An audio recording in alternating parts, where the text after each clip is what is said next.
नमस्कार, आप देख रहे हैं आंकड़े हमारे, फैसला आपका, और आपके साथ मैं हूं राजीव शर्मा।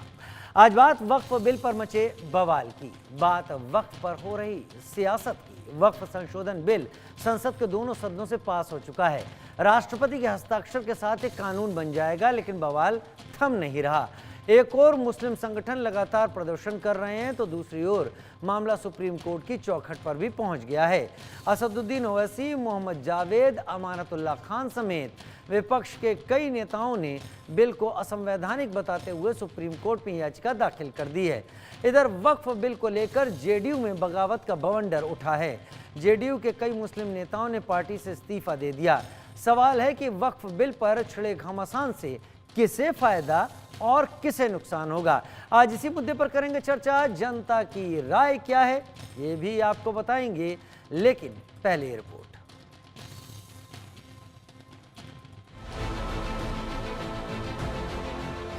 हमारी सरकार आने पर किसी भी कीमत पे इस बिल को हम लोग बिहार में लागू नहीं होने देंगे। किसी भी कीमत पे कूड़ेदान में ये बिल को फेंका जाएगा हमारी सरकार जब बनेगी।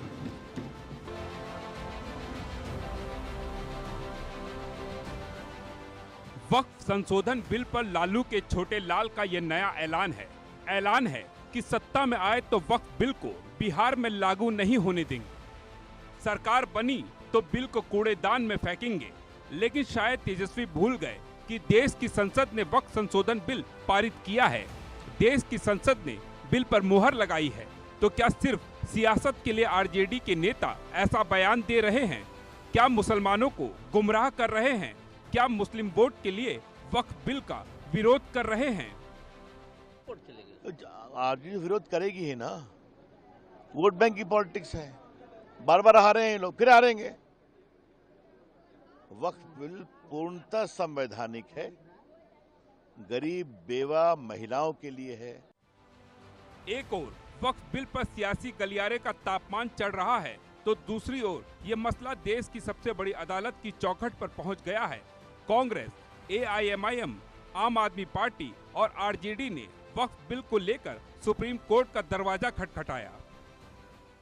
वक्फ बिल को लेकर अब तक 4 याचिकाएं सुप्रीम कोर्ट में दायर हो चुकी हैं। मुस्लिमों की रहनुमाई का दावा करने वाले एआईएमआईएम प्रमुख असदुद्दीन ओवैसी ने सुप्रीम कोर्ट में याचिका दाखिल की। आम आदमी पार्टी के विधायक अमानतुल्लाह खान ने सुप्रीम कोर्ट का रुख किया। वहीं आरजेडी ने भी वक्फ बिल को असंवैधानिक बताते हुए सुप्रीम कोर्ट में चुनौती दी है। इसके अलावा बिहार के किशनगंज से कांग्रेस सांसद मोहम्मद जावेद ने वक्फ संशोधन बिल की वैधता को चुनौती देते हुए सुप्रीम कोर्ट का रुख किया। उन्होंने दावा किया कि ये संवैधानिक प्राविधानों का उल्लंघन करता है। सबने कहा ये अनकॉन्स्टिट्यूशनल है और ये रिलीजियस बॉडी है। जिस तरह आप गैर मुस्लिम्स में हिंदू भाई बहन हो या सिख भाई बहन हो, बुद्धिस्ट हो, जैन हो, सबको आज़ादी दे रहे हैं, तो हमारा आज़ादी कैसे छीन सकते हैं? जब कॉन्स्टिट्यूशन में ये सेफगार्ड है हमारे लिए, तो ये वायलेशन कैसे आप कर सकते हैं? सुप्रीम कोर्ट में विपक्ष का पहला तर्क है कि ये बिल धार्मिक स्वतंत्रता का उल्लंघन करता है। वक्फ बोर्ड में गैर मुस्लिमों की एंट्री उनके अधिकार का हनन है। हालांकि अब सुप्रीम कोर्ट तय करेगा क्या वाकई इस बिल के प्रावधानों से धार्मिक स्वतंत्रता के संवैधानिक अधिकार का हनन हो रहा है। लेकिन इस बीच वक्फ पर सियासी गलियारा भी खूब तप रहा है। नीतीश जी के नियंत्रण में अगर चीजें, पार्टी, सरकार है और तब ये निर्णय हो रहे हैं तो भगवान मालिक है, और अगर उनके नियंत्रण में नहीं है तो भगवान को तो और भी मालिक बनना पड़ेगा। अब ये बतावें कि वो सेकुलर हैं कि नहीं हैं, वो समर्थन क्यों दिए, ये स्पष्टीकरण तो उनको देना चाहिए। ये सवाल मेरे से नहीं होना चाहिए। तो जरा सा उनसे ओपिनियन आप लीजिए। और जनता दल यूनाइटेड का जो कंसर्न हम लोगों ने आदरणीय दिलेश्वर कामत जी के माध्यम से जो पार्टी का कंसर्न था, जो हमने सुझाव दिया था, उस सुझाव को अक्षरशः पालन किया गया है। 5वां हमारा सुझाव और अंतिम सुझाव कि वक्फ बोर्ड की संपत्ति के डिजिटलाइजेशन के लिए, जिसको हम बोलचाल की भाषा में हम लोग कह रहे हैं कि पोर्टल पे रजिस्ट्रेशन की बात कर रहे हैं, तो उसके लिए 6 महीने का जो समय बिल में था, हम लोगों ने इस चीज को सुझाव दिया था कि इस समय सीमा को बढ़ाई जाए और हमारे इस सुझाव को मान लिया गया। ये हमारे 5 महत्वपूर्ण सुझाव थे जिसकी मैंने आपके समक्ष चर्चा की है। इनको जब बिल में इंट्रोड्यूस कर लिया गया, इनको बिल में इनकॉर्पोरेट किया गया, तब जाकर के हमारी पार्टी जनता दल यूनाइटेड ने बिल का समर्थन किया है। दूसरी वक्फ बिल को लेकर सबके अपने दावे हैं, लेकिन अब निगाहें सुप्रीम कोर्ट पर है। विपक्ष देश की सबसे बड़ी अदालत से आस लगाए बैठा है, लेकिन सुप्रीम कोर्ट अब इस बिल को संविधान की कसौटी पर तोलेगा, फिर तय करेगा कि ये बिल संवैधानिक है या नहीं। Bureau report, India news.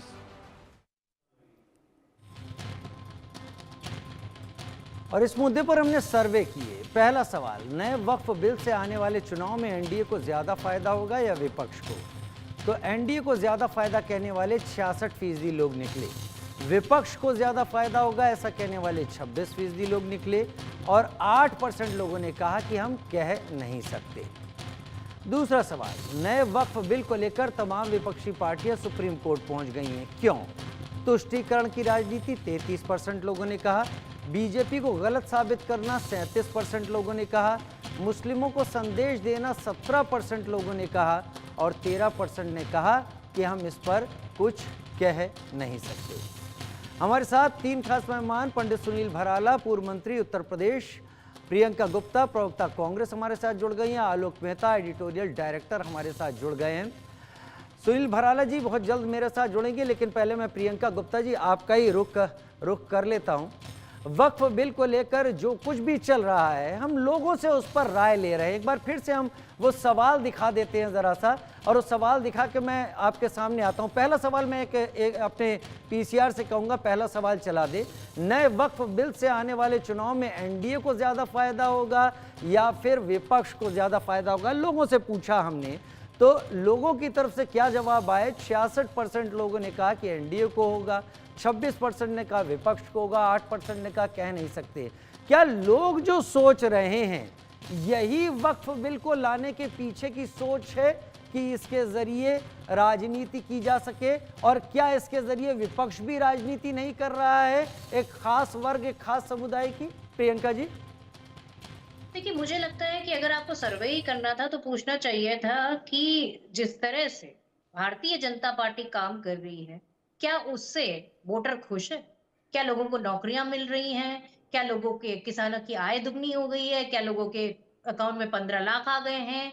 या मैं पूछना चाहती हूँ जो आपका स्टार्टअप था वो पूरी तरीके से जो आपने जो वादे किए थे वो पूरे हो गए? तो मुझे लग रहा है कि अगर ये मुद्दे आपने पूछे होते तो सही मुद्दा आपने पूछा होता। पर अब ठीक है, वक्त पे आप बात कर रहे हैं तो मैं इससे इसीलिए ये सवाल है, वक्त है इसीलिए सवाल है। नहीं, देखिए, जब वोटर वोट डालने जाता है ना तो ये इस मुद्दे पर वोट नहीं डालता है। और मुझे लगता है कि ये सबसे बड़ी चीज, ये सबसे बड़ी हार है अगर किसी के लिए, तो एनडीए के जो घटक दल है जिन्होंने अपने वोटर की पीठ में छुरा भोंका है, ये उनकी हार है। और हकीकत ये है कि आप बताइए कि पार्टी की कोई आइडियोलॉजी होती है, पार्टी का कोई सोच होती है, पार्टी की कुछ नीतियां होती है, उसूल होते हैं जिनको लगातार पार्टी फॉलो करती है और पीढ़ी दर पीढ़ी फॉलो करती है, तभी जाके एक लेगेसी बनती है, पार्टी की आइडेंटिटी बनती है। पर यहाँ क्या है, यहाँ पार्टी ने जितनी भी इनकी जो घटक दल थे, चाहे जदयू की बात करें, चाहे आरएलडी की बात करें, एलजेपी की बात करें, टीडीपी की बात करें, इन पार्टियों ने अपनी जो पूरी तरीके से आइडियोलॉजी है उसको खत्म कर दिया। लोगों के अंदर जो सद्भावना और विश्वास था इन पार्टियों को लेकर, वो पूरी तरीके से खत्म कर दिया। तो हकीकत ये है कि ये इनका जो चेहरा है जो पूरी तरीके से सामने आ गया, और इनकी पार्टी की खुद की आइडियोलॉजी पूरी तरीके से इन्होंने अपने हाथों उसको अंत कर दिया। अब मैं पूछना चाहती हूँ कि इससे फायदा किसका हो रहा? इससे फायदा सीधा सीधा बीजेपी का हो रहा, क्योंकि बीजेपी चाहती है कि किस तरह से वो अपने